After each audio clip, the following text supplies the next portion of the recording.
Welcome to search. சங்கீதம் 34:1. கர்த்தரை நான் எக்காலத்திலும் ஸ்தோத்திரிப்பேன், அவர் துதி எப்பொழுதும் என் வாயில் இருக்கும். தாவீது தன் வாழ்க்கையின் மோசமான காலகட்டத்துல இந்த சங்கீதத்தை அவர் எழுதியிருக்கிறாரு. நீங்க அத தலைப்புல வாசிங்கனாலே தெரியும். தாவீது அபிமெலேக்கு முன்பாக வேஷம் மாறின போது அவனால் துரத்தி படுகையில் பாடிய சங்கீதம். அவர் சொல்றாரு, கர்த்தருக்கு நிறைய சங்கீதங்களை பாடினார். அவர் ராஜாவாக தேர்ந்து கொள்ளப்பட்டார். நிறைய பேருக்கு அவர் ராஜாவாய் தேர்ந்து கொள்ளப்பட்டார் என்று தான் தெரியும். ஆனா அவர் சங்கீதங்களை பாடினார். கிட்டத்தட்ட 73ல இருந்து 74 சங்கீதம், 150 சங்கீதத்துல அவர் பாடினது 73ல இருந்து 74 சங்கீதங்கள் என்று சொல்லுகிறார்கள். சங்கீதம் பாடினாரு. அது மட்டும் இல்லாம அவர் தீர்க்கதரிசியாகவும் இருந்தார் என்று வேதம் சொல்லி. அவர் சொல்றாரு, அவர் துதி எப்பொழுதும் என் வாயில் இருக்கும். சொல்றாரு, நான் எப்பொழுதும் கர்த்தரை நான் துதித்து கொண்டே இருப்பேன் அப்படின்னு அவர் சொல்றார். அவர் எப்பொழுதும் கர்த்தரை துதித்து கொண்டிருந்தார், அவர் ஸ்தோத்திரம் சொல்லிக் கொண்டு இருந்தார் என்று வேதம் சொல்லி வாசிக்கிறோம். கர்த்தரை நான் எக்காலத்திலும் ஸ்தோத்தரிப்பேன், எல்லா காலத்திலும் நான் கர்த்தருக்கு நன்றி சொல்லுவேன். துதி என்றா என்ன? தேவனை நாம் பெரிதாய் சொல்லுவதுதான் துதி. கர்த்தர் எவ்வளவு பெரியவர், எவ்வளவு நல்லவர், எவ்வளவு அன்பானவர், இரக்கம் உள்ளவர், கிருபை உள்ளவர், தயவு உள்ளவர், நம்ம சொல்லிட்டே போகலாம். மனதுருகுகிறவர், காருண்யம் உள்ளவர்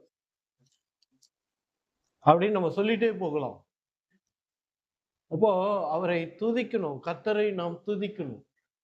ஏன்னா நம்மை உண்டாக்கினவர் அவர், நம்மை படைத்தவர் அவர், நாம் அவருடைய படைப்பு. அதனால் நாம் அவரை துதிக்க வேண்டும். கர்த்தரை நான் எக்காலமும் ஸ்தோத்தரிப்பேன், எல்லா காலத்திலும் நான் நன்றி சொல்லுவேன். நல்லா இருந்த காலம் மட்டும் இல்ல, குறைபட்ட காலத்திலும் நான் நன்றி சொல்லுவேன் அப்படின்னு தாவீது சொல்லுகிறார். நம்ம வாழ்க்கையில கர்த்தருக்கு நன்றி சொல்றது ரொம்ப முக்கியமான பகுதியாக நம்ம வாழ்க்கையில இருக்கணும். அது கிராட்டிடியூட், அது நன்றி சொல்லணும். ஒவ்வொரு ஜபத்திலும் நம்ம கர்த்தருக்கு நன்றி சொல்லணும். நன்றி உடையவர்களாக, கிராட்டிடியூட் உடையவர்களாக நாம இருக்கணும். அவர் செய்த காரியங்கள் எல்லாவற்றுக்கும் நாம் நன்றி சொல்லணும். பிலிப்பியர் 4:6. நீங்கள் ஒன்றுக்கும் கவலைப்படாமல் எல்லாவற்றையும் குறித்து உங்கள் விண்ணப்பங்களை ஸ்தோத்திரத்தோடு கூடிய ஜபத்திலும் வேண்டுதலிலும் தேவனுக்கு தெரியப்படுத்துங்கள். இங்க பவுல் எழுதுறாரு, நீங்கள் ஒன்றுக்கும் கவலைப்படாமல் எல்லாவற்றையும் குறித்து உங்கள் விண்ணப்பங்களை ஸ்தோத்திரத்தோடு கூடிய ஜபத்தில் வேண்டுதலிலும் தேவனுக்கு தெரியப்படுத்துங்க. ஜபம் நிறைய வகை இருக்குது. துதிக்கிற ஜபம், ஸ்தோத்தரிக்கிற ஜபம், அறிக்கையிடுற ஜபம், அந்நிய பாஷை, பரிந்து பேசுகிற ஜபம், அப்படி என்று நிறைய ஜபங்கள் இருக்குது. ஆனா நம்ம எந்த ஜபம் செஞ்சாலும் ஆண்டவருக்கு அந்த ஜபத்துல நன்றி சொல்லணும். இங்க சொல்றாரு பாருங்க, நீங்க உங்க விண்ணப்பங்களை தெரியப்படுத்துறது மட்டும் இல்ல, நீங்க அவருக்கு நன்றி சொல்லுங்க அப்படின்னு சொல்லுங்க. அப்போ சாண்ட்விச் மாதிரி தான், 2 பிரெட் நடுவுல சாண்ட்விச் வைக்கிறாங்க இல்லையா? அதே மாதிரி தான் நம்ம ஜபங்கள்ல நன்றி சொல்லுதல் ஒவ்வொரு ஜபத்திலும் ஒரு முக்கியமான பகுதியா இருக்கணும். நன்றி, கர்த்தர் நமக்கு செய்த எல்லாவற்றுக்கும் நாம் நன்றி சொல்லணும். அதனால்தான் தாவீது கஷ்ட காலத்துல நன்றி சொன்னான். இங்க நம்ம வாசிக்கிறோம் பிலிப்பியர்ல, பவுல் எழுதுறாரு, ஜெயில இருந்து எழுதுறாரு.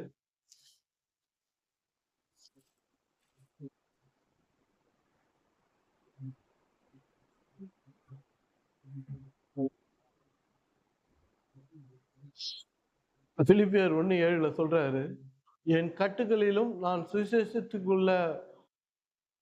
சுவிசேஷத்திற்காக உத்தரவு சொல்லி அதை திடப்படுத்தி வருகிறதினாலும் என் கட்டுகளினாலும், அதுதான் ரொம்ப முக்கியம். கட்டுகள்னாலும்னா அவர் ஜெயிலில் இருக்கிறாரு. பிலிப்பு சிறைச்சாலையில சுவிசேஷம் அறிவித்ததற்காக ஜெயிலில் இருக்கிறாரு. அப்படி ஜெயிலில் இருக்கும்போதே அவர் சொல்ற செய்தி வெளியே இருக்கிறவங்களுக்கு, சபை மக்களுக்கு, பிலிப்பியர்களுக்கு, சபைக்கு அவர் சொல்ற செய்தி என்னன்னா, நீங்க ஜெபம் பண்ணும்போது கர்த்தருக்கு நன்றி சொல்வத நீங்க மறந்துடாதீங்க அப்படின்றத சொல்றாரு. நம்ம வாழ்க்கையிலும் கூட கர்த்தருக்கு நாம் நன்றி உள்ளவர்களாக இருக்கணும்னா நம்ம நன்றி சொல்லுகிறவர்களாக இருக்கணும். ஏதோ நான் என்னைக்கோ ஒரு நாள் நன்றி சொன்னேன் அப்படின்றது இல்லை. நாம எல்லா நாளும், எக்காலத்திலும், எல்லா நேரத்திலும் நாம் ஆண்டவருக்கு நன்றி சொல்ல வேண்டும் என்று வேதம் நமக்கு சொல்லுது. அதனாலதான் நம்ம நன்றி சொல்றத திரும்ப திரும்ப போதிக்க, நினைவுகூட்ட உங்களுக்கு வேண்டியதாக இருக்கிறது. இப்போ நம்ம நன்றி சொல்லுகிறவர்களாக இருக்கணும். நம்ம வாழ்க்கையில ஆசீர்வாதங்கள் குறையும் போது, நன்மைகள் நம்ம வாழ்க்கையில குறைபடும் போது, இல்ல நம்ம மனசுல போராட்டங்கள் ஏற்படும் போது, இல்ல நம்ம மனசுல டிப்ரெஷன் வரும்போது, மன அழுத்தங்களுக்கு பாதிக்கப்படும் போது, நம்ம வாழ்க்கையில பொருளாதார குறைவுபடும் போது நாம் தெரிஞ்சுக்க வேண்டியது, நம்ம இருதயம் நன்றினால கொஞ்சம் குறைஞ்சு இருக்குதுன்னு அர்த்தம். எவ்வளவுக்கு எவ்வளவு நாம கர்த்தருக்கு நன்றி சொல்லுகிறோமோ அந்த அளவுக்கு தேவனுடைய கிரியைகளை நம்முடைய வாழ்க்கையில பார்க்க முடியும். அதனால்தான் நன்றி சொல்றது ரொம்ப ரொம்ப ரொம்ப ரொம்ப ரொம்ப முக்கியமா இருக்குது. நாம் நன்றி உள்ளவர்களாக இருக்கிறோம் என்று சொன்னா அவருக்கு நன்றி சொல்லுகிறவர்களாகவும் இருக்கணும். எபிரேயர் 13:15 அவருடைய நாமத்தை துதிக்கும் உதடுகளின் கனியாகிய ஸ்தோத்திர பலியை அவர் மூலமாக எப்பொழுதும் தேவனுக்கு தெரியப்படுத்துங்க. எப்பொழுதும் உதட்டோட கனி, அது உதட்டிலிருந்து பிறக்கிற கனி. அப்போ நாம ஆண்டவருக்கு நன்றி சொல்லணும். நிறைய நன்றி சொல்ல கற்றுக்கொள்ளணும். காலையில, மத்தியானம், சாயந்தரம், இரவு என்று சொல்லி தொடர்ந்து நாம நன்றிகளை ஏறெடுப்போம் என்று சொன்னா விரைவில் நீங்க என்ன காரியம் வாய்க்க வேண்டும் என்று நினைக்கிறீங்களோ அந்த காரியம் வாய்க்கும். அந்த காரியம் நிறைவேறுகிறத உங்களால பார்க்க முடியும். விசுவாசம் மட்டும் இருந்தா போதாது, அதோடு கூட நன்றி இருக்கணும். ஜபத்துல நம்ம நன்றி உள்ளவர்களாக, நன்றி சொல்லுகிறவர்களாக இருக்கணும். அதனால்தான் உதட்டின் கனியாகிய ஸ்தோத்திரத்தை, அவருடைய நாமத்தை துதிக்கும் உதடுகளின் கனியாகிய ஸ்தோத்திர பலியை, பைபிள் ஸ்தோத்திர பலி என்று சொல்லுகிறது. புதிய ஏற்பாட்டுல நம்ம ஒரு பலி செலுத்தணும் அப்படின்னா கர்த்தருக்கு, அது ஆட்டுக்கிடாவின் பலி அல்ல, அது ஸ்தோத்திர பலி. அந்த பலியை நம்ம ஏறெடுக்கணும் என்று வேதம் சொல்லுது. நிறைய ஸ்தோத்திரங்களை கர்த்தருக்கு நாம் சொல்லணும், பலி இடணும். சங்கீதம் 50:10 சகல காட்டு ஜீவன்களும் பர்வதங்களில் ஆயிரம் ஆயிரமாய் தெரிகிற மிருகங்களும் என்னுடையவைகள். கர்த்தர் சொல்றாரு, அதெல்லாம் என்னுடையது, நான் படைத்தது அப்படின்னு சொல்றாரு. சொல்லிட்டு கீழே சொல்றாரு பாருங்க, மலைகளில் உள்ள பறவைகள் எல்லாம் அறிவேன், வெளியில் நடமாடுகிறவைகள் எல்லாம் என்னுடையவைகள். எல்லா மிருகங்களும் பறவைகளும் என்னுடையது, நான் படைத்தேன். என்னுடைய ஞானத்தினாலும், என்னுடைய பலத்தினாலும், என்னுடைய விசுவாசத்தினாலும் அவைகளை நான் உண்டாக்கினேன் என்று கர்த்தர் சொல்றார். நான் பசியாய் இருந்தால் உனக்கு சொல்வேன், பூமியும் அதன் நிறைவும் என்னுடையவைகளே. பூமியில் இருக்கிற அத்தனை காரியங்களும் பூமியும் என்னுடையது என்று சொல்றாரு. சொல்லிட்டு சொல்றாரு, நான் பசியாய் இருந்தால் உனக்கு சொல்வேன். பசியா இருந்தா நான் சொல்றேன். ஏன்னா அங்க பலிகள் எழுதப்பட்டதுனால இவங்க என்ன நினைச்சுக்கிறாங்க, பலியிட்டு கொடுத்தா கடவுள் ஏதோ சாப்பிட்டு திருப்தி ஆயிடுறாரு, அவருக்கு அவருக்கு நம்ம சாப்பாடு போடுறோம் அப்படின்னு நினைக்கிறாங்க. இன்னும் அவங்களோட இதுல இருந்து எடுத்து கொடுத்துடுறதாக நினைக்கிறாங்க. நம்ம எதையும் கடவுளுக்கு நாம கொடுத்துட முடியாது, நன்றியை தவிர. மற்றது எல்லாமே கர்த்தருடையதுதான். நாம அவருக்கு கொடுத்தது எல்லாமே, நம்ம கொடுக்கணும்னு நினைக்கிற எல்லாமே அது அவருடையது தான். நன்றி மட்டும்தான் நாம அவருக்கு கொடுக்கிற காரியம். அதனால்தான் இங்க சொல்றாரு கீழே, நான் எருதுகளின் மாம்சம் புசித்து ஆட்டுக்கிடாக்களின் ரத்தம் குடிப்பேனோ. ஆண்டவர் சொல்றாரு பாருங்க, நான் ரத்தத்தை குடிக்கிற கடவுளா நான்? பலிகள் என்பது இயேசு மீட்பர் இரட்சகர் பிறக்க போகிறார் என்ற முன் அடையாளத்துக்காக தான் பலிகள் கொடுக்கப்பட்டதே ஒழிய, இன்னும் கடவுள் பசியா இருக்கிறாரு, அவர் சாப்பிட்டு திருப்தி அடைஞ்சிருவாரு, இல்ல அவருடைய கோபம் தனியும் அப்படின்னு சொல்லி நம்ம பலியிடக்கூடாது. ரத்தத்தை பார்த்த உடனே கடவுள் மனம் இறங்கிடுறார் அப்படின்றது இல்லை. இயேசுவின் ரத்தத்தை பார்த்து தான் மனம் இறங்குகிறார். ஆனா இங்க ஆட்டுக்கிடாக்களின் ரத்தம் தேவனை பிரியப்படுத்துவது இல்லை. பலிகள் இன்னைக்குமே உலகத்துல பலிகள் இடுகிறார்கள், மிருகங்களை பலி செலுத்துகிறார்கள். இன்னைக்கும் யூதர்கள் பலி இடுகிறார்கள் தங்களுடைய பண்டிகை நாட்களில. ஆனா அந்த பலிகள் இங்கே சொல்றாரு பாருங்க, சங்கீதத்திலே சொல்றாரு, அந்த பலிகள்னால நான் திருப்தி அடையிறது இல்லை. நீங்க அந்த பலிகள்னால நீங்க என்னை பிரியப்படுத்திடலாம், அமைதியாக்கிடலாம் அப்படின்னு நினைக்காதீங்க. இவைகள் எல்லாம் நான் கொடுத்தது. எந்த இடத்துல வந்து என்கிட்ட பலி கொடுக்குறீங்க நீங்க அப்படின்றது. ஆனா நாம் செலுத்த வேண்டிய பலி ஒண்ணு இருக்குது. ஏன் நன்றி நமக்கு ரொம்ப முக்கியமா இருக்குதுன்னா, அதுதான் நம்ம கொடுக்கறதே தேவனுக்கு. நம்ம கொடுத்த வாழ்க்கையே தேவனுக்கு கொடுக்கிறோம், கர்த்தருக்கு கொடுக்கிறோம். ஆனா அவர் கொடுத்தது தான் அது. நம்ம எதை கொடுத்தாலும் அது அவருடையது. நம்ம சொல்ற நன்றி மட்டும்தான் நம்முடையது. அதனால்தான் அவரு நன்றிய நம்ம இடத்துல இருந்து எதிர்பார்க்கிறார். நன்றிக்கு அவ்வளவு வல்லமை உண்டு, அவ்வளவு பலன் உண்டு. ஏன்னா அதுக்குதான் கர்த்தர் சொல்றாரு, அந்த 50வது சங்கீதத்திலே கடைசி வசனம் 23வது வசனம், ஸ்தோத்திர பலி இடுகிறவன் என்னை மகிமைப்படுத்துகிறான். பலி என்று சொன்னாலே புதிய ஏற்பாட்டுல, ஏன் பழைய ஏற்பாட்டிலே பலி என்று சொன்னாலே ஸ்தோத்திர பலி தான். அந்த ஸ்தோத்திர பலி இடும்போது தேவன் நம்மை கனம் பண்ணுகிறார். நாம இடணும், ஸ்தோத்திரம், நன்றி சொல்லணும் கர்த்தருக்கு. சொல்றாரு பாருங்க, ஸ்தோத்திர பலி இடுகிறவன் என்னை மகிமைப்படுத்துகிறான். நீ நன்றி சொல்லும்போது நீ கர்த்தரை மகிமைப்படுத்துகிறீர்கள், அவருக்கு மகிமை உண்டாகிறது என்று வேதம் நமக்கு சொல்லுது. அப்போ நாம் அவரை மகிமைப்படுத்தணும்னா நம்ம நன்றி சொன்னாலே போதும். நம்முடைய உள்ளம் நன்றியால் நிறைந்திருந்தால் போதும். நிறைய டைம் கடவுள் ஏதாவது நமக்கு கொடுப்பாரா? நம்முடைய வாழ்க்கையை மாற்றுவாரா? நம்முடைய எதிர்பார்ப்பை அவர் சந்திப்பாரா? நிறைய டைம் நாம அப்படி ஒரு மைண்டோட தான் கர்த்தர் இடத்துல போறோம். ஏதோ ஒரு எதிர்பார்ப்போடு தான் தேவன் இடத்துல ஆவிக்குரிய ஜனங்கள் போகிறார்கள். அந்த எதிர்பார்ப்பு மட்டுமே ஜெபம் ஆயிடாது. நான் சொல்றது அதுதான். அவர் கேளுங்கள் கொடுக்கப்படும்னாரு, தட்டுங்கள் திறக்கப்படும்னாரு, தேடுங்கள் கண்டடைவீங்க, கேட்கிற அவனும் பெற்றுக்கொள்வான்னாரு. ஆனா கேட்கறதே ஜெபமாக மாறிடக்கூடாது. இங்க சொல்றாரு பாருங்க, அவரை மகிமைப்படுத்தணும். ஸ்தோத்திர பலி இடுகிறவன் என்னை மகிமைப்படுத்துகிறான். It glorifies God. அந்த ஜெபம் தேவனுக்கு மகிமை உண்டாக்குகிறது.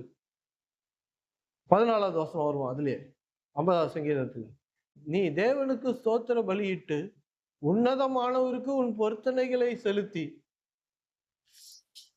ஸ்தோத்திர பலியிடு, பொருத்தனையை செலுத்து, ஆபத்து காலத்தில் என்னை நோக்கி கூப்பிடு, நான் உன்னை விடுவிப்பேன், நீ என்னை மகிமைப்படுத்துவாய்.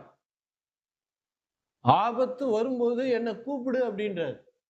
இந்த உலகத்துல ஆபத்து நிறைந்தது தான் இந்த உலகம். நம்ம கொரோனா காலத்துல பார்க்கலையா, எவ்வளவு ஆபத்து நிறைந்ததாக இருந்தது அந்த காலங்கள். இங்க கர்த்தர் சொல்றாரு, ஆபத்து காலத்தில் என்னை நோக்கி கூப்பிடு. அதுக்கு முன்னாடி 2 காரியங்கள் சொல்றாரு பாருங்க. சொல்றாரு பாருங்க. நீ தேவனுக்கு ஸ்தோத்திர பலியிட்டு உன்னதமானவருக்கு உன் பொருத்தனைகளை செலுத்தி. நீ தேவனுக்கு ஸ்தோத்திர பலியிட்டு உன்னதமானவருக்கு உன் பொருத்தனைகளை செலுத்தி.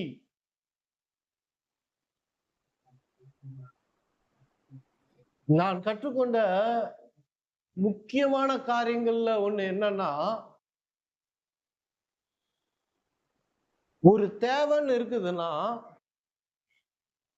எனக்கு ஒரு தேவை இருக்குதுன்னா, ஆண்டவர்கிட்ட நேரா போய் ஆண்டவரே எனக்கு இதை கொடுன்னு கேட்கறது இல்ல.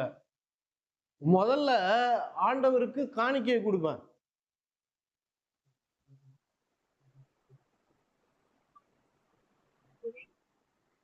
என்னால எவ்வளவு கொடுக்க முடியும்னு பார்த்து, நான் நினைக்கிறத விட அதிகமாக கொடுத்துட்டு, அதன் பிறகுதான் நான் ஜெபம் பண்ணுவேன் அந்த காரியத்துல. இதை நான் கத்துக்கிட்டேன் ஆவிக்குரிய வாழ்க்கையில.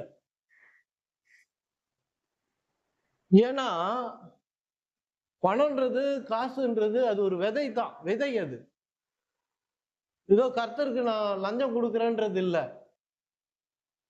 அவர் இது கொடுப்பாரு அதனால லஞ்சம் கொடுப்பேன்றது வேதம் அப்படி போதிக்கல. இல்ல கடவுளுக்கு காசு இல்ல அதனால நான் கொடுக்குறேன் அப்படின்றதும் கிடையாது. கர்த்தருக்கு நான் கொடுக்கிறேன் அப்படின்னா அது என்னோட விசுவாசத்தை அங்க காண்பிக்குது. அதான் ரொம்ப முக்கியமே. அது நம்ம செய்ய வேண்டிய முக்கியமான விஷயங்கள்ல ஒண்ணு நம்ம ஜெப வாழ்க்கையில. எப்பவுமே பாஸ்டருங்க காசை பத்தி பேசுனா மக்களுக்கு பிடிக்க மாட்டேங்குது. ஆவிக்குரிய மக்களுக்கு அது ஒரு, என்ன இது பாஸ்டர் காசை பேசுறாரு, பணத்தை பேசுறாரு அப்படின்னு. ஆனா நீங்க தெரிஞ்சீங்க, நீங்க கொடுக்கும் போது அது பணம் இல்ல. அப்படி கொடுத்தீங்கன்னா அதுல எந்த பிரயோஜனமும் இல்லை. அது உங்களுடைய விசுவாசத்தோட அளவு. அது நீங்க தெரிஞ்சுக்கணும். ஆவிக்குரிய மக்கள் தெரிஞ்சுக்க வேண்டிய முக்கியமான விஷயம், உங்க விசுவாசம் தேவன் மேல எவ்வளவு வச்சிருக்கிறீங்கன்றது அந்த நீங்க கொடுக்குறீங்கல்ல, அந்த அந்த அந்த விஷயத்துல அது வெளிப்படும். அது கொடுக்கிற ஒவ்வொருத்தருக்கும் அது தெரியும். அதனாலதான் கர்த்தர் சொல்லுவார் பாருங்க, உங்க பொக்கிஷங்களை பரலோகத்துல சேர்த்து வைங்க அப்படின்றார். கொடுக்கிறவர்களாக நம்ம மாறிட்டோம்னாலே நம்ம நம்ம பண பிரச்சனையே இருக்காது. நிறைய பிரச்சனைகள் மாறும். ஏன்னா அது பணம் மட்டும் இல்ல, அது ஒரு விதை மட்டும் இல்ல, அது நம்முடைய இருதயத்தோட விசுவாசத்தையும் அது குறிப்பிடுது.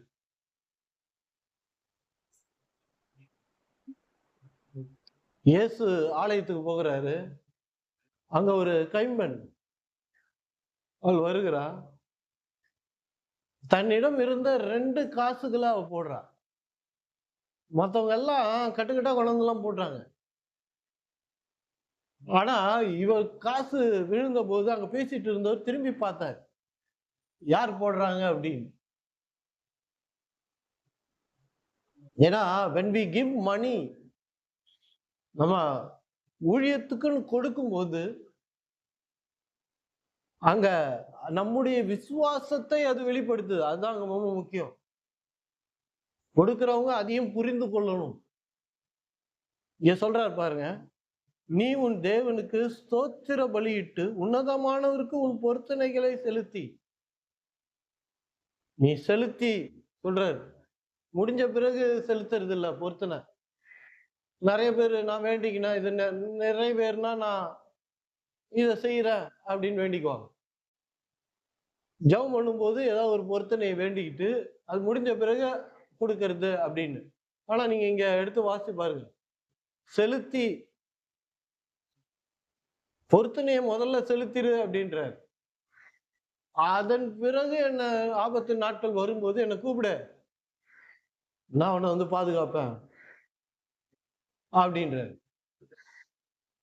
உன்னை அந்த காரியத்திலிருந்து உன்னை விடுதலை ஆக்குவேன் என்று கர்த்தர் சொல்றார். அதனால்தான் கொடுப்பதோடு நம்முடைய விசுவாசமும் இணைந்திருக்கிறது. அது வேற இது வேற கிடையாது.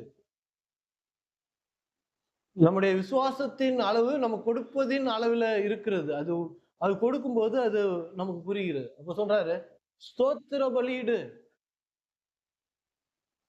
அந்த பலியை செலுத்து,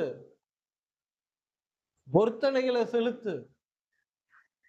நிறைய டைம் நம்ம வசனங்களை அறிக்கை இடுறோம், ஆனா அதோடு சேர்த்து நன்றியும் நாம் சொல்ல கற்றுக்கொள்ளணும். எந்த ஜெபம் பண்ணாலும் அதுல நன்றி சொல்லுவது ரொம்ப ரொம்ப முக்கியமான ஒரு காரியம். தேவன் நம்மிடம் இருந்து எதிர்பார்க்கிற காரியம், நம்ம தேவனுக்கு கொடுக்கிற காரியம். மற்றது எல்லாமே எதை நீங்க கொடுத்தாலும் தேவன் உங்களுக்கு கொடுத்ததை கொண்டுதான் கொடுக்குறீங்களே ஒழிய நன்றி மட்டும்தான் நம்முடைய இருதயத்துல நம்மிடம் இருந்து தேவனுக்கு வருவது. அதனால்தான் கர்த்தர் சொல்றாரு, ஸ்தோத்திர பலி இடுகிறவன் தேவனை மகிமைப்படுத்துகிறான் என்று சொல்லுகிறார். அதனால்தான் நம்ம எபிரேயர் 13 வாசிச்சோம், ஸ்தோத்திர பலியை எப்பொழுதும் இடுங்கன்றார். நாவின் கனியாகிய ஸ்தோத்திர பலிய இட்டுக்கொண்டே இருங்க, ஸ்தோத்திரம் சொல்லிக்கொண்டே இருங்க அப்படின்றத கர்த்தர் சொல்றாரு. நிறைய பேருக்கு என்னன்னா, ஜபம் கர்த்தரை ஜபத்துல தான் சந்திக்க போறோன்றது தான் நிறைய பேருக்கு. நான் ஜபம் பண்ண போறேன் என் அறைக்குள்ள போய், இல்ல நான் எப்பவுமே ஜெபிக்க போற இடத்துல போய் ஜெபிக்க போறேன், அப்போ கர்த்தரை நான் சந்திக்க போறேன், அப்போ ஜபம் பண்ண போறேன் அப்படின்றாங்க. அது அப்படி இல்லை. ஏதோ 1 மணி நேரமோ 2 மணி நேரமோ 3 மணி நேரமோ தேவனிடத்துல ஜெபிப்பது, அவரோடு இருப்பது ஜபம் இல்ல. ஜபம் என்பது என்ன? தேவனோடு 24 மணி நேரமும் இருப்பது. 24 மணி நேரம். அதனாலதான் வேதம் சொல்லுது பாருங்க, 1 தெசலோனிக்கர் 5வது அதிகாரம் 17வது வசனம், இடைவிடாமல் ஜெபம் பண்ணுங்கள். ஜெபம் எப்படி பண்ணும்? இடைவிடாமல் ஜெபம் பண்ணுங்க.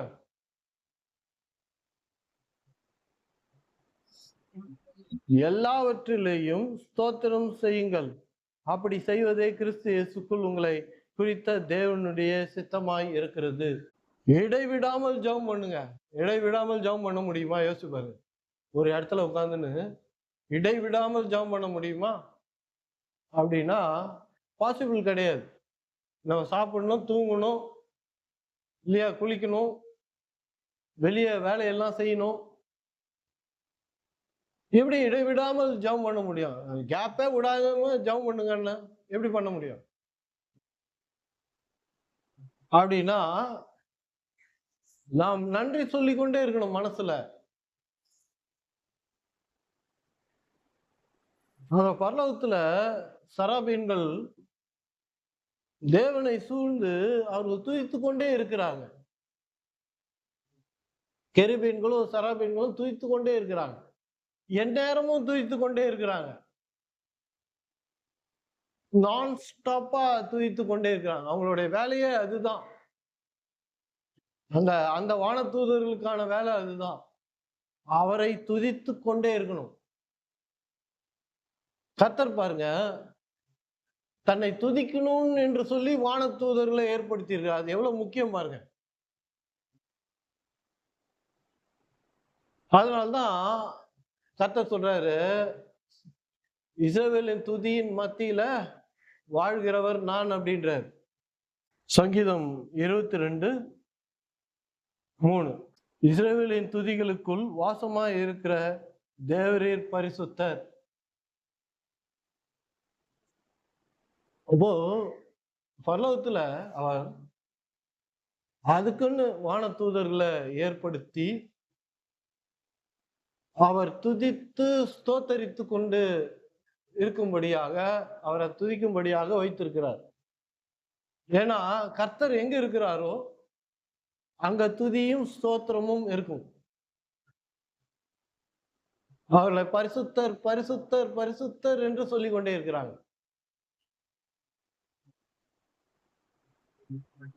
அவங்க ஜெபிச்சு கொண்டே இருக்கிறாங்க. பூமியிலும் அவர் இருக்கிறபடியினால எங்கெல்லாம் ஜனங்கள் துதிக்கிறாங்களோ, கர்த்தரை ஸ்தோத்தரிக்கிறாங்களோ, அங்கே அவர் வாழ்கிறார். நாம துதிக்கும் போது, ஸ்தோத்திரம் சொல்லும் போது அவர் அங்க இருக்கிறார். அந்த துதியில, அந்த ஸ்தோத்திரத்துல இருக்கிறார். புதிய ஏற்பாட்டுல அவர் சொல்றாரு. அதனால்தான் பாக்குறோம், தாவீது 34வது சங்கீதம் 1வது வசனத்துல வாசிச்சோம், எக்காலமும் கர்த்தரை ஸ்தோத்தரிங்கள், அவருடைய துதி என் நாவில இருக்கும் என்று சொல்லுகிறார். அப்போ கர்த்தர் இப்போ நமக்குள்ள இருக்கிறாரு. பழைய ஏற்பாட்டுல எந்த மனுஷனுக்குள்ளேயும் இல்ல, எந்த மனுஷனுக்குள்ளேயும் இல்ல, மேலதான் இருந்தார். அதுவும் அவர் தேர்ந்து கொள்ளுகிற மனிதர் மேல்தான் இருந்தார். ஆனா புதிய ஏற்பாட்டுல எப்படி ஒற்றி படுகையெல்லாம் கட்டிட்டு வந்து, பரலோகத்துல இருந்தவர் ஒட்டி படுகையெல்லாம் கட்டிட்டு வந்து நமக்குள்ள வந்து தங்கி வாசம் செய்யறார். அவர் நமக்குள்ள வாழ்கிறார், அவர் நமக்குள்ள ஜீவிக்கிறார். அப்ப பரலோகத்துல அவருடைய வானதூதர் எப்பொழுதும் அவரை துதித்து கொண்டிருக்கும் போது, இங்க புதிய ஏற்பாடு சொல்லுது, உதட்டின் கனியாகிய ஸ்தோத்திர பலியை, நிறைய ஸ்தோத்திரம் சொல்லுங்க. அவர் உங்களுக்குள்ள இருக்கிறார் என்பதை புரிஞ்சுக்குங்க. 24 மணி நேரமும் உங்களோடு இருக்கிறார் என்பதை, அந்த புரிதல் நமக்கு வரணும். அதுதான் கிறிஸ்தவ வாழ்க்கை. கர்த்தர் நான் காலைல 9 மணிக்கு ஜெபம் பண்ண போறேன், உள்ள அங்க அறை உள்ள இருக்கிறாரு அப்படின்னு நினைச்சிட்டு போறீங்கன்னா, உங்களுக்குள்ள இருக்கிறார்ன்ற நினைவே உங்களுக்கு இல்லைன்னு அர்த்தம். ஏன் கிறிஸ்தவர்கள் துணிகரமாக பாவம் செய்து விடுகிறார்கள்? தங்களுக்குள்ள கர்த்தர் இருக்கிறாருன்றத மறந்துடுறாங்க. தங்களுக்குள்ள கர்த்தர் வாழ்கிறார் என்பது அவங்களுக்கு ஞாபகம் இல்லாமல் போகிறது. எந்த கோயிலுக்குள்ளேயும் கர்த்தர் இல்ல, எந்த கட்டடத்துக்குள்ளேயும் இல்ல. வானம் எனக்கு சிங்காசனம், பூமி எனக்கு பாதப்படி, எப்படிப்பட்ட ஆலயத்தை நீ எனக்கு கட்டுவ அப்படின்றது. நீ எவ்வளவு பெருசா கட்டினாலும் சரி, 10 லட்சம் பேர் உட்கார்ற அளவுக்கு கட்டினாலும் சரி, தங்கத்துல வைரத்துல போட்டு விலை உயர்ந்ததாக கட்டினாலும் சரி, எந்த கட்டடத்துக்குள்ளேயும் நான் இல்லைன்றார் கர்த்தர். பழைய ஏற்பாட்டுல ஆசாரிப்பு கூடாரத்துக்குள்ள இருந்தார் கர்த்தர். இந்த ஆசாரிப்பு கூடாரம் மனுஷனை குறிக்கிறது. பழைய ஏற்பாட்டுல ஆவி ஆத்மா சரீரம் போல, அங்க பழைய ஏற்பாட்டுல அந்த கூடாரத்துல பரிசுத்த ஸ்தலம், மகா பரிசுத்த ஸ்தலம், சுற்றுப்பிரகாரம் 3 இருந்தது. அது மனுஷனுக்குள்ள வாசம் செய்ய போகிறார் என்ற ஒரு அடையாளம் தான் அங்க இருந்தார் ஒழிய, எதுக்குள்ளேயும் கொண்டாந்து அவரை புகுத்திட முடியாது. பூமிக்கு வானம் எவ்வளவு உயரமா இருக்குதோ அவ்வளவுக்கு என் கிருபை இருக்கும்னாரு, என் எண்ணம் இருக்கும்னாரு, என் வழிகள் இருக்கும்னாரு. அப்போ பூமியை விட, வானத்தை விட அவர் பெரியவர். அவரை கொண்டாந்து ஒரு கட்டடத்துக்குள்ள வச்சு ஞாயிற்றுக்கிழமை நான் போய் அங்க தரிசிக்க போறேன், அவர் அங்க வரப்போறாரு அப்படின்றீங்களா? அப்ப கடவுளை தூரமா வச்சிடுறீங்க. உங்க வாழ்க்கைக்கும் உங்களுக்கும் சம்பந்தம் இல்லாத அளவுக்கு வச்சுக்கிறீங்க. உங்களுக்கு சம்பந்தப்படும் போது அவரை தேடுறீங்க. கணவனோ மனைவியோ தேவைப்படும் போது மட்டுமா தேடுறாங்க? ஒருத்தர் அது இல்லையே ஐக்கியம், அது இல்லையே வாழ்க்கை. அப்போ கடவுளை மட்டும் நம்ம ஏதாவது ஒரு நேரம் வச்சுக்கிறோம், ஏதாவது ஒரு டைம் வச்சுக்கிறோம். அந்த இடத்துக்கு அவர் வருவாரு அப்படின்னு நினைக்கிறோம். ஆனா கர்த்தர் ரொம்ப கிளியரா சொல்றாரு. ஏன்னா இதை கேட்கிறவங்களுக்கு தெரியணும். யூடியூப்ல கர்த்தர் எந்த கட்டடத்திலும் இல்ல, எந்த சர்ச்சுக்குள்ளேயும் கர்த்தர் கிடையாது, இப்பவும் கிடையாது. எப்போ இயேசு பெத்லகேம்ல பிறந்தாரோ அப்பொழுதே எருசலேம் தேவாலயத்துல அவர் இல்ல. இயேசு பூமியில வாழ்ந்தப்போ கடவுள் அந்த கோயிலுக்கு வெளியே வந்துட்டாரு. அந்த ஐடென்டிட்டில இருந்து வெளியே வந்துட்டாரு. எருசலேம் தேவாலயத்துல இயேசு இருந்தப்போ, இந்த பூமியில இருந்தப்போ கடவுளை தேடி இருந்தாங்கன்னா அந்த ஆலயத்துல அவர் கிடையாது. எந்த கட்டடத்துக்குள்ளேயும் அவர் கிடையாது. நீங்க தூபம் காட்டினாலும் சரி, மெழுகுத்தி ஏத்தினாலும் சரி, என்ன பண்ணாலும் சரி, எந்த இடத்திலும் எந்த வீட்டிலையும் கிடையாது அவர். அவர் நமக்குள்ள இருக்கிறார் என்ற ரியலைசேஷன் ரொம்ப முக்கியம். ரெவலேஷன் சொல்லலாம், ரியலைசேஷன் என்று சொல்லலாம். அதுதான் ரொம்ப முக்கியம். நமக்குள்ள வாழ்கிறார். புதிய ஏற்பாட்டில் ஆவியானவராக நமக்குள்ள ஜீவிக்கிறார். மத்தேயு, மார்க், லூக்கா, யோவான்ல நம்ம வாசிக்கிறோம், இயேசு அவர்களோடு இருந்தார். அதை விட விசேஷமா இப்ப நம்ம கூட இருக்கிறாரு. அப்போ எல்லாரோடும் இல்ல,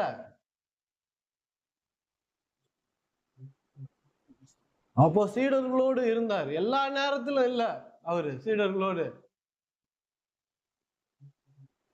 ஆனா இப்போ நம்ம சாப்பிடும் போதும் நம்ம கூட தான் இருக்கிறாரு, நம்ம குளிக்கும் போதும் நம்ம கூட இருக்கிறாரு, ஏன் நம்ம தூங்கும் போதும் நம்ம கூட இருக்கிறாரு, பாத்ரூம்ல இருக்கும் போதும் நம்மளோட இருக்கிறாரு, குளிக்கும் போதும் இருக்கிறாரு. 24 மணி நேரமும் கர்த்தர் நம்மோடு இருக்கிறார், நமக்குள்ள இருக்கிறார். வேற எந்த கோயிலையும் இல்ல, எந்த பசிலிக்காவிலும் இல்ல. நீங்க போய் தேடுறீங்கன்னா அது அறியாம, வேதத்தை நீங்க சரியா வாசிக்கல, அதை புரிஞ்சிக்கலன்னு அர்த்தம். இதை புரியாம நம்ம கர்த்தர் இடத்துல ஐக்கியம் கொள்ளவே முடியாது. நான் ஞாயிற்றுக்கிழமை கடவுளை போய் பார்ப்பேன், கடவுள் அங்க வருவாரு, அந்த ஆராதனை வேலையில வருவாரு, ஜப வேலையில வருவாரு. அப்ப இவ்வளவு நாள் நீங்க இல்லையா? வீட்டுல இருக்குள்ளலாம் உங்களுக்குள்ள இல்லையா? உங்களோடு இல்லையா? நீங்க ஜெபிக்கிற நேரத்துல மட்டும் கடவுள் உங்க கூட இருக்கிறாரா? அப்படின்னா கடவுளை நீங்க இன்னும் தள்ளி வச்சுட்டு தான் இருக்கிறீங்க, தூரம் வச்சுட்டு தான் இருக்கிறீங்க. நான் நினைச்ச நேரத்துக்கு நான் கடவுளை தேடுவேன், கடவுளோடு ஐக்கியப்படுவேன், கடவுளோடு இருப்பேன். ஆனா கடவுள் சொல்றாரு, கர்த்தர் சொல்றாரு, நான் 24 மணி நேரம் உங்களுக்குள்ள வாழும்படியாக எல்லா பேக்கையும் பேக்லாம் பண்ணி அப்படியே வந்துட்டேன், மூட்டை முடிச்செல்லாம் கட்டின்னு உள்ள வந்துட்டேன், உங்களுக்குள்ளதான் இருக்கிறேன், நீங்களே என்னுடைய ஆலயமாய் இருக்கிறீர்கள் என்று சொல்றாரு. வேற ஆலயமே கிடையாது. மனுஷனாகிய நாம தான், நமக்குள்ளதான் கடவுள் இருக்கிறார். ஏசாயா 66:1 கர்த்தர் சொல்லுகிறது என்னவென்றால், வானம் எனக்கு சிங்காசனம், பூமி எனக்கு பாதப்படி, நீங்கள் எனக்கு கட்டும் ஆலயம் எப்படிப்பட்டது, நான் தங்கி இருக்கும் ஸ்தலம் எப்படிப்பட்டது, என்னுடைய கரம் இவைகள் எல்லாம் சிருஷ்டித்ததினால் இவைகள் எல்லாம் உண்டாயின என்று கர்த்தர் சொல்லுகிறார். கர்த்தர் சொல்றது, எதை நீங்க படைச்சாலும் அவருடைய ஞானத்துல அறிவிலும் தான் படைக்கிறீங்க. ஒரு வீட்டை கட்டுறீங்கன்னா அவருடைய ஞானம் தான். ஸ்பெஷலா நமக்கு ஒன்றும் எங்க ஞானம் கிடையாது, ஸ்பெஷலா எங்கேயும் ஒரு அறிவு நமக்கு உண்டாகல. தேவனுடைய அறிவு தான் இன்னைக்கு இந்த உலகத்தை நடத்திட்டு இருக்குது. சொல்றாரு, எனக்கு எப்படிப்பட்ட ஆலயத்தை நீங்க கட்ட போறீங்க? கர்த்தர் சொல்லுகிறது என்னவென்றால், வானம் எனக்கு சிங்காசனம், எவ்வளவு பெரிய ஆளுன்னு சொல்றாரு பாரு, பூமி எனக்கு பாதபடி, நீங்கள் எனக்கு கட்டும் ஆலயம் எப்படிப்பட்டது. ரவுண்டு ஒண்ணு கட்டிட்டு அது 1,00,000 பேர் கூட உட்காரட்டும், நிலாவுல இருந்து பாருங்க, அது தெரியாது. நிலாவுல இருந்து என்ன கொஞ்சம் தூரம் ஏர்பிளேன்ல போனாலே தெரியாது. கடவுள் இந்த பூமியில எந்த ஒரு காரியத்திலும் இல்லைங்க. அவர் வாழலைங்க. அவர் நமக்குள்ளே வாழ்கிறார். நமக்குள்ள இருக்கிறார். வேற எங்கேயும் போய் தேடிறாதீங்க. ஞாயிற்றுக்கிழமையா வரும் நம்ம. அவரை அறிந்து கொள்ள, அவரை புரிந்து கொள்ள வருகிறோம். கர்த்தர் பழைய ஏற்பாட்டுல எந்த மனுஷனுக்குள்ளேயும் இல்ல. தேர்ந்தெடுக்கப்பட்ட மனிதர்களோடு இருந்தார். ஆனா புதிய ஏற்பாடு அப்படி இல்ல. பரிசுத்த ஆவியின் வழியாக அவர் நமக்குள்ள இருக்கிறார். யோவான் 14:23 இயேசு அவனுக்கு பிரத்யுத்தரமாக, ஒருவன் என்னில் அன்பாய் இருந்தால் அவன் என் வசனத்தை கைக்கொள்ளுவான். அவனில் என் பிதா அன்பாய் இருப்பார். நாங்கள் அவரிடத்தில் வந்து அவனோடு வாசம் பண்ணுவோம். நாங்கள் ப்ளூரல்ல சொல்றாரு பாரு. கடவுள் தன்னை ப்ளூரலாக பன்மையில சொல்றாரு தன்னை. நாங்கள் அவரிடத்தில் வந்து அவனோடு வாசம் பண்ணுவோம், வாழ்வோன்ற. கடவுள் நமக்குள்ள வாழ்கிறார். ஏன் இந்த சத்தியம் ரொம்ப முக்கியமா இருக்குதுன்னா, நம்ம கோயில்லையோ வேற எங்கேயோ நம்ம ஜெபம் செய்யற அறையிலயோ கடவுள் இருக்கிறாரு. கட்டடத்துக்குள்ள இருக்கிறார் அப்படின்னு நம்ம புரிஞ்சுக்கிட்டா, அது நம்ம ஜெப அறையா கூட இருக்கட்டும், நம்ம என்னமோ அவருக்கு நம்ம டைம் கொடுக்குற மாதிரி ஆயிடுது கடவுளுக்கு. நான் இந்த நேரம் ஃப்ரீயா இருப்பேன் ஆண்டவரே, நான் உங்ககிட்ட வந்துடுறேன், வந்து ஜெபம் பண்றேன். நீ நிறைய பேர் ஜெபம் பண்றதே ஃப்ரீயா இருக்கிறதுனால தான். நினைச்சுக்காதீங்க அவங்கெல்லாம் பயங்கரமான ஜெப வீரர்கள், ஜெப ஆவியில நிரம்பி இருக்கிறாங்க அப்படின்னு. அப்படிலாம் கிடையாது. அவங்க ஃப்ரீயா இருக்கிறாங்க, அதனால உட்கார்ந்து ஜெபம் பண்ணினே இருக்கிறாங்க. நம்ம ஜெபத்துல தான் கர்த்தரோடு இருக்கிறோன்றது கிடையாது. அது பைபிளோட போதனையும் கிடையாது. எப்பொழுதும் கர்த்தர் நம்ம கூட இருக்கிறாரு. அவர் நமக்குள்ள வந்து வாழ்கிறார், தங்கிட்டாரு. எப்படி ஒரு வீட்டுக்கு குடி போகிறாங்களோ, ஒரு வீட்டுக்கு குடி போயிட்டாங்கன்னு என்ன அர்த்தம்? அங்கதான் தூங்குவாங்க, அங்கதான் குளிப்பாங்க, அங்கதான் சாப்பிடுவாங்க, அங்கதான் இருப்பாங்க. அவங்களுடைய ஐடென்டிட்டி அங்க அந்த வீட்டுல தான். அட்ரஸ் எது? அது அவங்களுக்கு தான், அந்த வீடு தான். அதே போலதான் கடவுள் நமக்குள்ள வந்துட்டாரு. அவருடைய அட்ரஸ் அதுதான். பரலோகத்துல வானதூதர்கள் அவரை துதித்து கொண்டே இருக்கிறாங்க. அவர் பரிசுத்தர் பரிசுத்தர் என்று. இங்க புதிய ஏற்பாட்டுல சொல்றாரு, உதட்டின் கனியாகிய ஸ்தோத்திர பலிய எப்போதும் ஏறிடுங்கன்றார். அப்ப அவர் நமக்குள்ள இருக்கிறாருன்னா, நம்ம அவருக்கு எவ்வளவு ஸ்தோத்திரம் சொல்லணும் பாருங்க, எவ்வளவு நன்றி சொல்லணும் பாருங்க. ஏன்னா அவர் இருக்கிற இடத்துல துதியும் ஸ்தோத்திரமும் உண்டாகும். நாம நிறைய ஸ்தோத்திரம் சொல்லணும். புதிய ஏற்பாட்டுல ஸ்தோத்திரங்களை நிறைய சொல்லணும் கர்த்தருக்கு. எப்படி பரலோகத்துல வானதூதர் சொல்றாங்களோ, அதே போல தேவனுடைய பிள்ளைகளாகிய நாம அவருக்கு நன்றி சொல்லணும். நன்றி என்பது ஏதோ ஜபத்துல போய் உட்கார்ந்துன்னு முட்டிகால் போட்டுக்கின்னு, இல்ல உட்கார்ந்துன்னு ஏதோ ஒண்ணு பண்ணிட்டு நன்றி சொல்றது மாத்திரம் இல்ல. நம்ம நடக்கும்போது, தூங்கும்போது, எழுந்திருக்கும் போது அந்த கான்சியஸ்னஸ் நமக்கு இருந்துகிட்டே இருக்கணும். ஆண்டவருக்கு நன்றி சொல்லுகிற அந்த மனநிலை நமக்குள்ள உண்டாகணும். அப்படி நீங்க நன்றி சொல்லி பாருங்க. காலையில, மத்தியானம், சாயந்தரம் உங்க வேலைகளை செய்து கொண்டே, என்ன வேலை இருக்குதோ அந்த வேலையை செய்யுங்க. அந்த வேலைகளை செய்து கொண்டே நன்றி சொல்லலாம். போக்குள்ள, வரக்குள்ள, குளிக்கக்குள்ள, சாப்பிடக்குள்ள. அதனால்தான் நம்ம தெசலோனிக்கர்ல வாசிக்கிறோம், 5ல வாசிச்சோம்ல, இடைவிடாமல் ஜெபம் பண்ணுங்க. எப்படி பண்ண முடியும்? நேரம் கிடைக்குள்ள ஜெபம் பண்றது இல்ல. தேவன் நம்ம எப்படி உட்கார்ந்துக்கிறோமா, நின்று நிற்கிறோமா, படுத்து நிற்கிறோமா, முட்டிகால் போட்டு நிற்கிறோமா அப்படின்றத பாக்குறதே கிடையாது. சாஞ்சி நிற்கிறோமா அப்படின்றதெல்லாம் பாக்குறதே கிடையாது.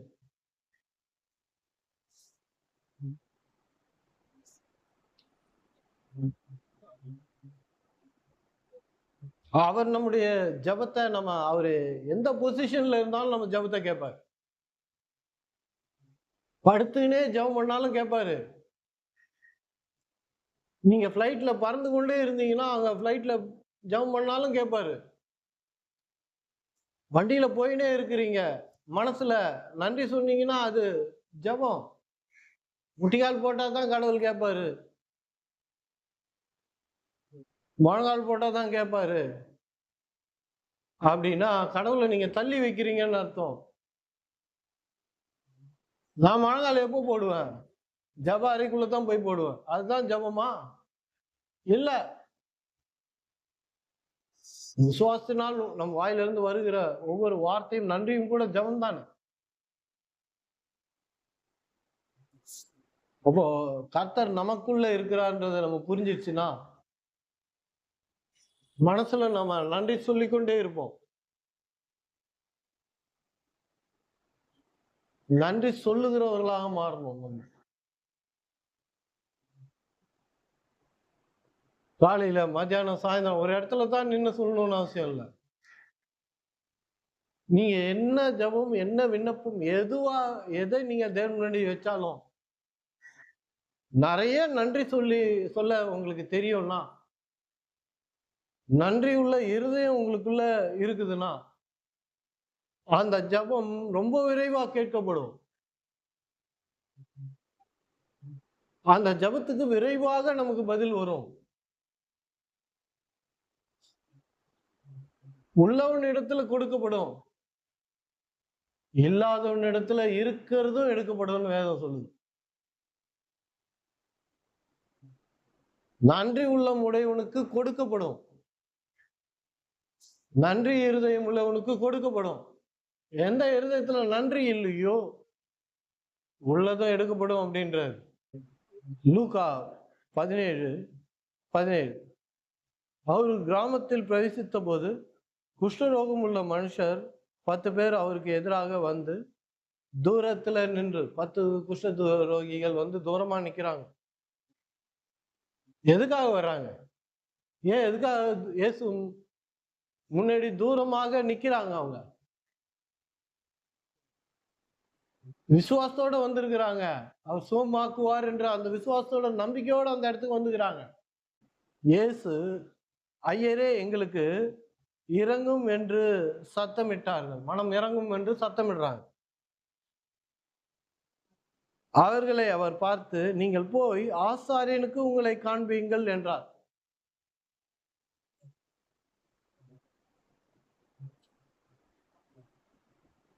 சுகமானா, குஷ்டரோகம் சுகமானா ஆசாரியன் இடத்துல போய் காண்பித்து அவர் சொல்ற அந்த முறைமைகளை செய்யணும்.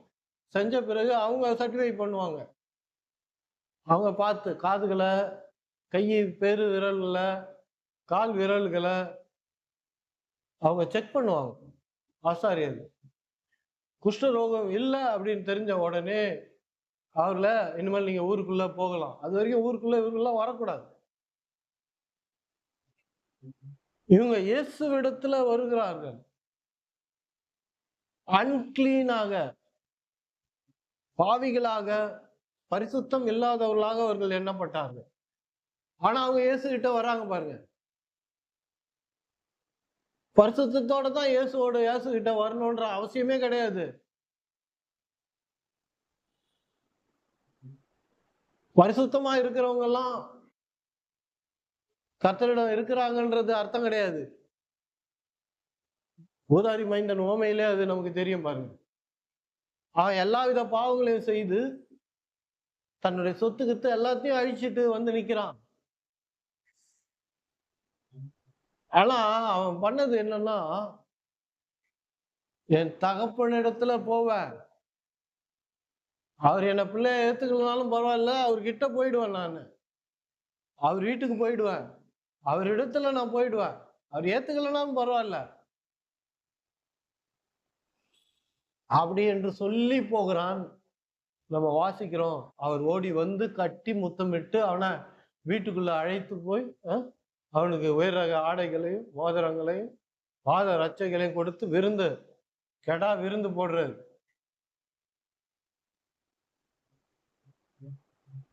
அவருடைய மூத்த மகன் வருகிறான். என்ன பாட்டு சத்தம்லாம் கேக்குது? இல்ல ஒரே திருவிழா மாதிரி இருக்குது. தோரணம்லாம் தொங்க விட்டுருக்குறாங்களே, என்ன விஷயம்? அப்படின்னு அவன் கேட்குறான். வீட்டுக்குள்ள கூட வரல. என்ன விஷயம்? அப்படின்னு கேட்குறான்.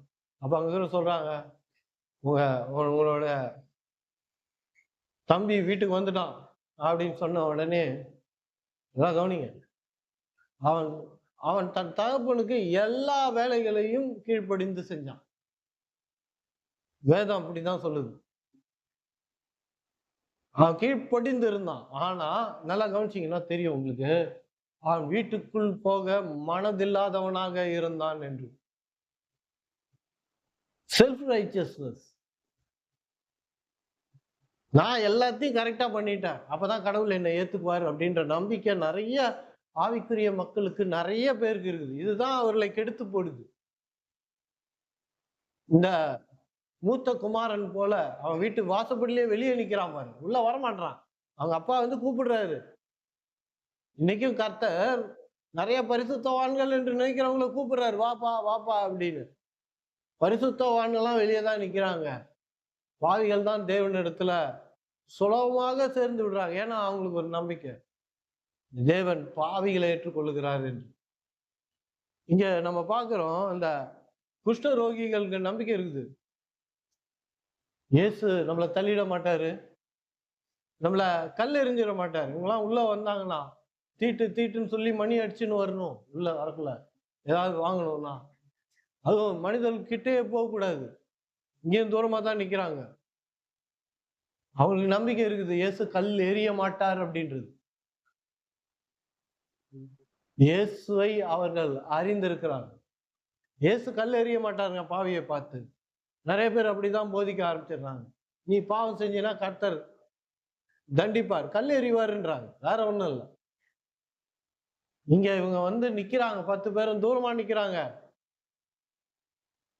அப்போ இயேசு நீ சுகமாயிட்ட அப்படின்னு சொல்லல அவங்களுக்கு. இங்க அவரு பாருங்க, இயேசு ஐயரே எங்களுக்கு இறங்கும் என்று சத்தமிட்டார்கள்.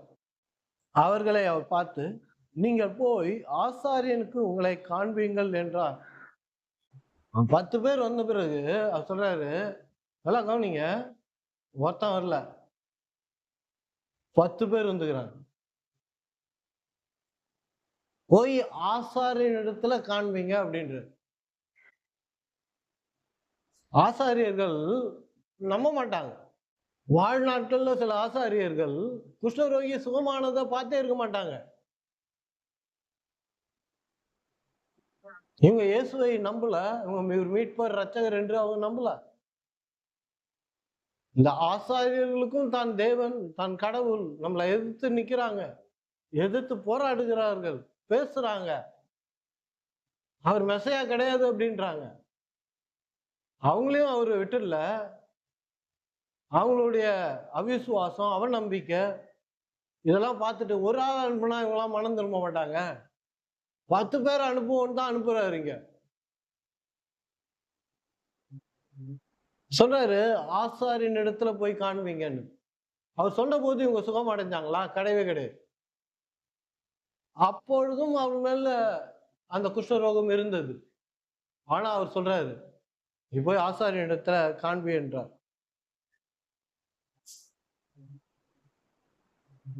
அந்தபடி அவர்கள் போகையில் சுத்தமானார்கள். இங்கதான் இதான் விஷயமே.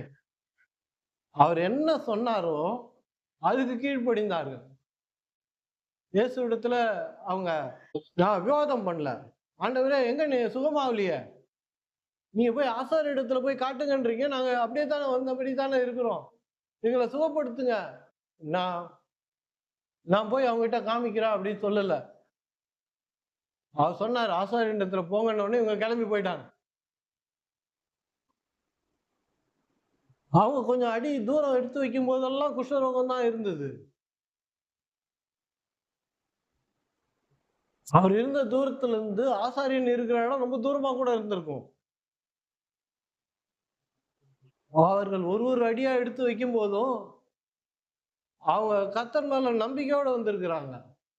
அவர் சொல்லிட்டாரு, நம்ம போய் ஆசாரியனை காட்டுன்றாரு, நாம போய் காண்பிப்போம் அப்படின்னு நடக்க ஆரம்பிக்கிறாங்க. வழியில கொஞ்ச தூரம் போய் கூட தங்கள் கைகளை, விரல்களை, கால்கள்லாம் கூட பார்த்திருப்பாங்க. அப்படியே தான் இருந்திருக்கும்.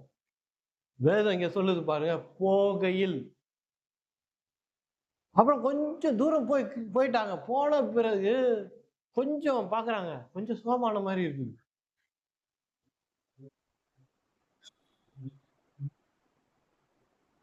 அவர்கள் போகையில் சுத்தமானார்கள்.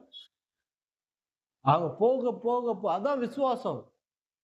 விசுவாசம் என்பது நம்ம நிறைய டைம் ஒரு சொடக்கு போடுறோம் ஒரு வினாடி, அதுல ஏதோ வாழ்க்கையை அப்படியே தலைக்கீழ மாறிடும் அப்படின்னு நினைக்கிறவங்க தான் நிறைய பேர் இருக்கிறாங்க. பண பிரச்சனை இருக்குது,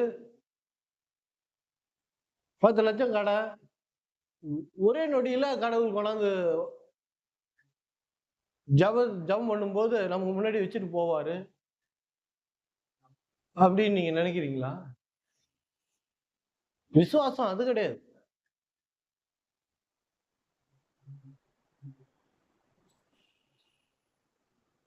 விசுவாசம் அப்படியே அது என்ன சொல்றது, இட் இஸ் ப்ரோக்ரசிவ்.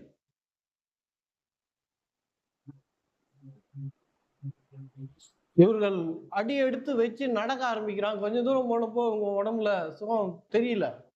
ஆனால் போக போக போக போக கொஞ்சம் கொஞ்சம் கொஞ்சம் கொஞ்சமாக அவங்களுடைய குஷ்ட ரோகம் எல்லாம் மாறி போன சுகம் கிடைத்தது.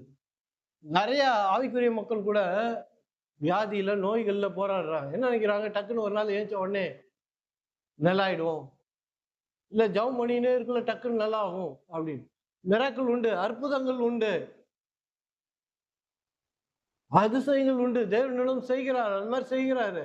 ஆனால் எல்லா டைமும் அவர் அப்படி செய்வதில்லை. Gradually he heals. கொஞ்ச நாள்ல பாத்தீங்கன்னா வியாதியே இருக்காது. அது வரைக்கும் ஏன் அந்த கொஞ்ச நாள், கொஞ்சம் மாசம் அப்படின்னா, நீங்க விசுவாசத்துல நடக்கணும், விசுவாசத்தை நீங்கள் புரிந்து கொள்ளணும். அந்த விசுவாசத்தின் வழியாக நீங்க தேவனுக்கு நீங்க சாட்சியா இருக்கணும்.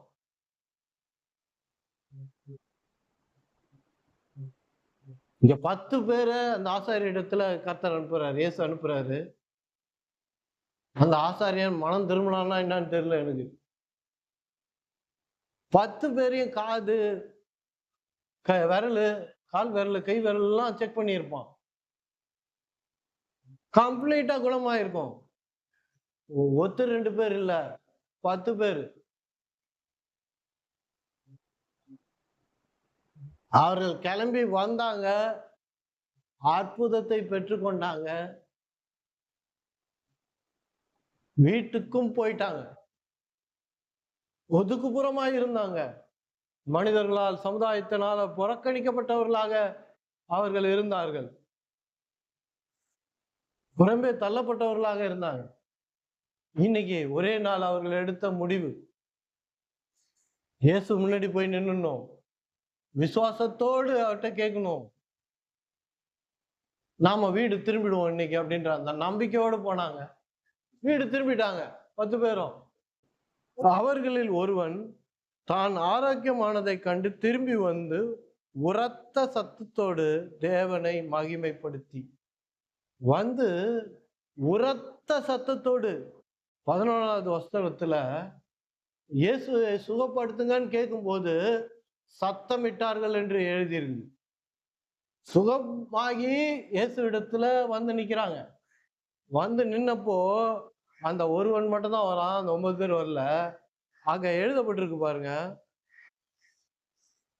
ஒருவன், அவர்களில் ஒருவன் தான் ஆரோக்கியம் அடைந்ததை கண்டு திரும்பி வந்து உரத்த சத்தத்தோடு தேவனை எப்படி கனம் பண்றான்.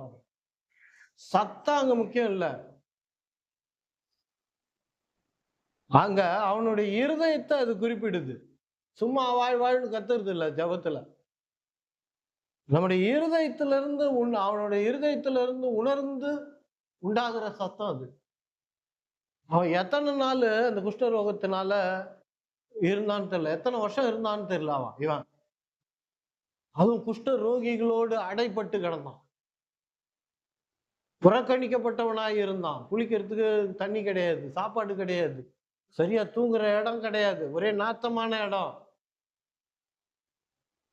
சுகாதாரமற்ற ஒரு இடத்துல இருந்தான் அவன். இவங்களுக்கெல்லாம் ஹோப்பே கிடையாது. இவனா சுகம் பெறுவாங்கன்னு கிடையாது. குஷ்டரோகத்துக்குள்ள போயிட்டாங்க, அவங்கள புறம்பே தள்ளிட்டாங்கன்னா அவங்க முடிஞ்சு போச்சு. கல்லறைக்கு போயிட்ட மாதிரி தான் அவங்கலாம். இனிமேல் ஊருக்குள்ள வாழ தகுதியற்றவர்கள் அப்படின்றத முடிவு பண்ணிடுவாங்க. இன்னைக்கு அத அவன் புரிஞ்சுக்கிறான் பாருங்க. தேவன் செய்த அற்புதத்தை அவன் புரிஞ்சுக்கிறான் பாருங்க.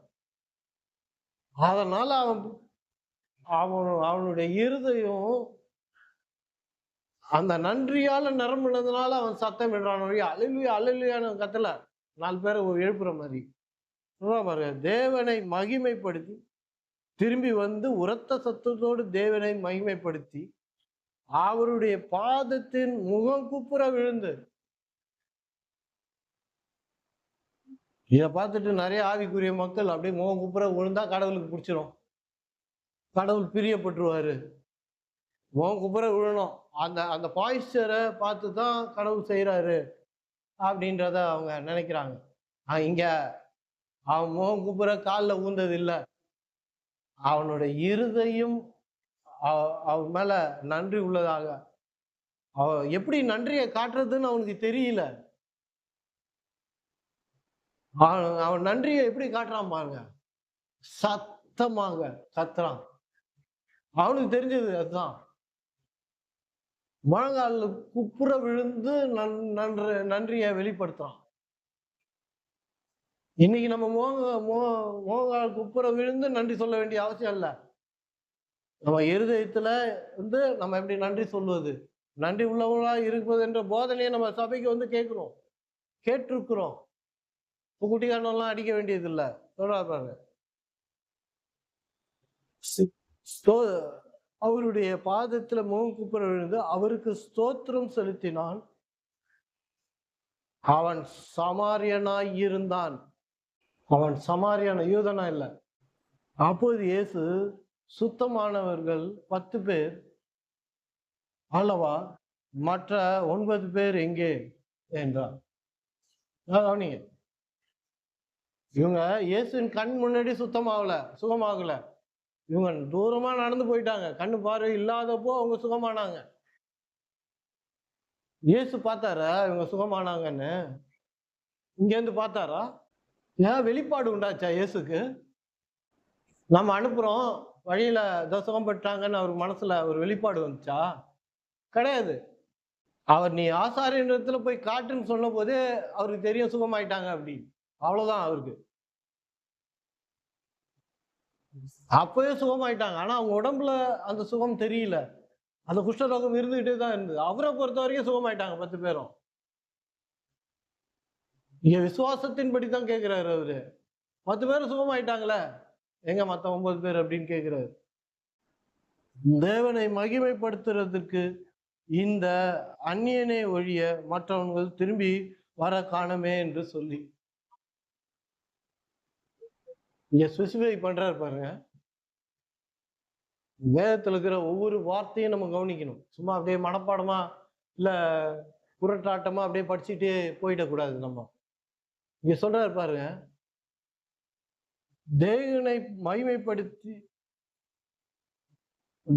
மகிமைப்படுத்துவதற்கு இந்த அந்நியனை ஒழிய மற்றவர்கள் திரும்பி வர காணுமே என்று சொல்லி அவனை நோக்கி நீ எழுந்து போ, உன் விசுவாசம் உன்னை ரட்சித்தது என்றார். உன் விசுவாசம் உன்னை குணமாக்கிடுச்சு, நீ போ அப்படின்ற.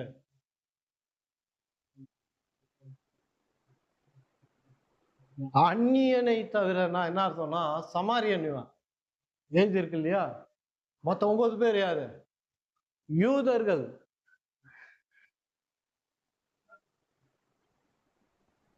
நன்றி கெட்டவர்கள், நன்றி இல்லாதவர்கள். இவர்கள் தான் தேவனுடைய ஜனம் என்று சொல்லி கொண்டிருந்தாங்க. நான் தாங்க தேவனுடைய ஜனம் அப்படின்னா இவர்கள். ஆனா இவங்க நன்றி சொல்ல வரவே இல்லை. இந்த யெகோவாவை யாருன்னே தெரியாது இந்த சமேரியர்களுக்கு. அவர்கள் எருசலேம் தேவாலயத்துக்கு போனதில்லை. அங்க ஃபெஸ்டிவல்ஸ் எல்லாம், பண்டிகைகளை எல்லாம் இவர்கள் அனுசரித்தது கிடையாது. நியாய பிரமாணத்தை அறிந்தது கிடையாது, போதனையை பெற்றது கிடையாது. சடங்காச்சாரம், பாடல்கள், ஆராதனை, துதி எதுவும் உங்களுக்கு கிடையாது. ஆனா பாருங்க, தேவனை அறியாத ஒரு மனுஷன் அற்புதத்தை பெற்ற பிறகு அவருக்கு நன்றி உள்ளவனா இருக்கிறான் பாருங்க.